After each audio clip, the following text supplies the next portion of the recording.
दोस्तों सबसे बड़ा डाउट आपको ये आ रहा है बजट के अंदर जो 53rd जीएसटी काउंसिल मीटिंग में बोला गया था कि input tax credit 17, 18, 18, 19, 19, 20, 20, 21, Nirmala Sitharaman ji ने कुछ बोला ही नहीं।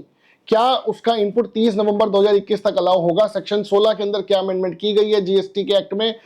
जी हाँ, अमेंडमेंट की गई है। स्पीच में नहीं बोला गया। स्पीच में दोस्तों आपको बता देता हूं, सारे पॉइंट्स नहीं बोले जाते, कुछ स्पेसिफिक पॉइंट्स ही बोले जाते हैं। बाकी सब points memorandum explaining the finance bill और फाइनेंस बिल की जब कंप्लीट कॉपी आती है वो हमारे पास आ चुकी है दोस्तों, और वो अमेंडमेंट लाई गई है। एक वेलकम स्टेप गवर्नमेंट के लिए, जिसके लिए मेरे दिल से एक गवर्नमेंट के लिए बहुत बहुत तालियां, क्योंकि बहुत सारे कलेश इससे खत्म हो जाएंगे। अब धीरे धीरे करके मैं आपको इनकम टैक्स के कुछ प्रोविजंस का बता देता हूं। इनकम टैक्स में ओल्ड स्कीम टाई फिश कोई चेंज नहीं है भैया, सेम टू सेम जैसे पहले थी वैसे ही रहेगी। न्यू स्कीम के अंदर 0 से 3 लाख तक कोई टैक्स नहीं था, वो सेम है। 3 से 6 तक 5% था, वो 3 से 7 कर दिया गया है। 3 से 7 लाख तक 5% टैक्स है।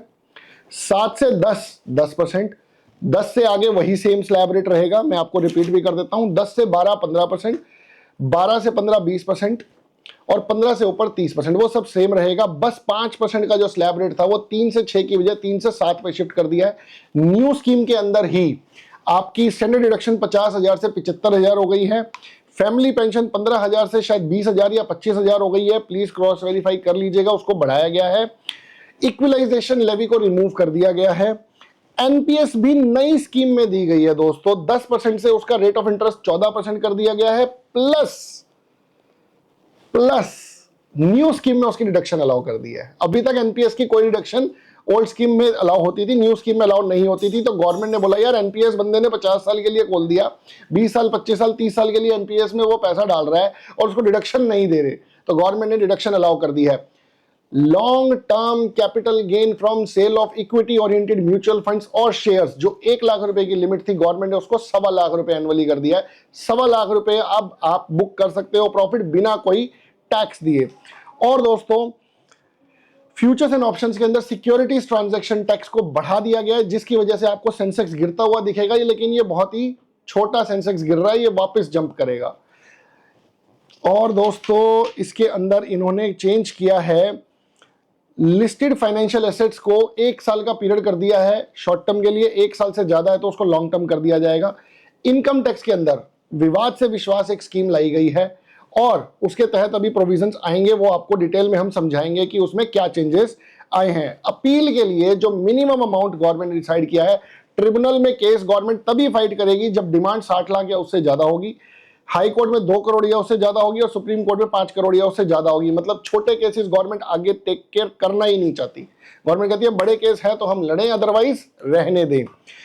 एक लिटिगेशन का एक सवाल था, वो बहुत अच्छा पॉइंट इसमें आया है दोस्तों। लिटिगेशन के अंदर गवर्नमेंट ने क्या किया है, लिटिगेशन के अंदर गवर्नमेंट ने जो लिटिगेशन थी 3 साल के पीरियड के अंदर 50 लाख तक की डिमांड होगी तो केस खुलेगा, अगर 50 लाख से ज्यादा की डिमांड होगी तो ही उसको खोलेंगे 3 साल तक।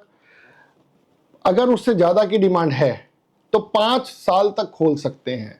5 साल के बाद वो केस खोलना ही नहीं चाहते हो, कहते हैं खत्म करो यार, 5 साल पुराना बंदे को वैसे ही कुछ नहीं पता होता, असेसमेंट भी हवा में होती थी। तो गवर्नमेंट ने बोला भैया अगर 50 लाख से ऊपर की डिमांड है तो उसको 5 साल तक खोलेंगे, अदरवाइज हम खोलेंगे ही नहीं। सर्च के केस में 10 साल का पीरियड था दोस्तों, वो अबॉलिश कर दिया गया है। गवर्नमेंट अब जहां तक लग रहा है मुझे 5 साल का ही पीरियड रखना चाह रही है।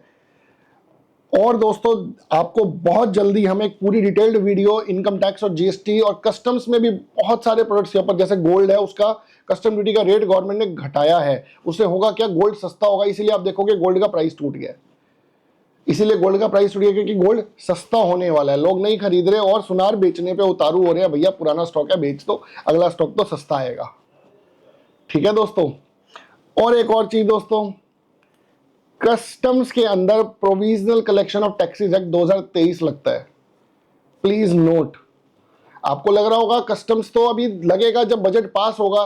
whenever there is an imposition or increase in the duties of customs of excise it will have immediate effect, decrease नहीं है। तो डिक्रीज तो भैया जिस दिन बजट पास होगा ना उस दिन से ही लगेगी। Provisional collection of taxes act पहले 1931 था, फिर 2023 आया, सेम प्रोविजंस के साथ आया। डिक्रीज उस दिन से लगेगा दोस्तों जिस दिन एक्ट बन जाएगा। तो कस्टम्स की ड्यूटी अभी एप्लीकेबल नहीं होगी, जो जो रिड्यूस हुई है। इंक्रीज और इम्पोजिशन होगी वो लग जाएगी। आप देख रहे हैं चैनल सीए राहुल गुप्ता, और प्लीज हमें लाइक, फॉलो एंड सब्सक्राइब करना ना भूलिए, सो दैट आप जीएसटी और इनकम टैक्स के अंदर रहें हमेशा आगे। दोस्तों, बजट के ऊपर आज बहुत सारे चेंजेस हम अपने चैनल पे लाने वाले हैं, तो चैनल को सब्सक्राइब करना ना भूलें। जय हिंद दोस्तों।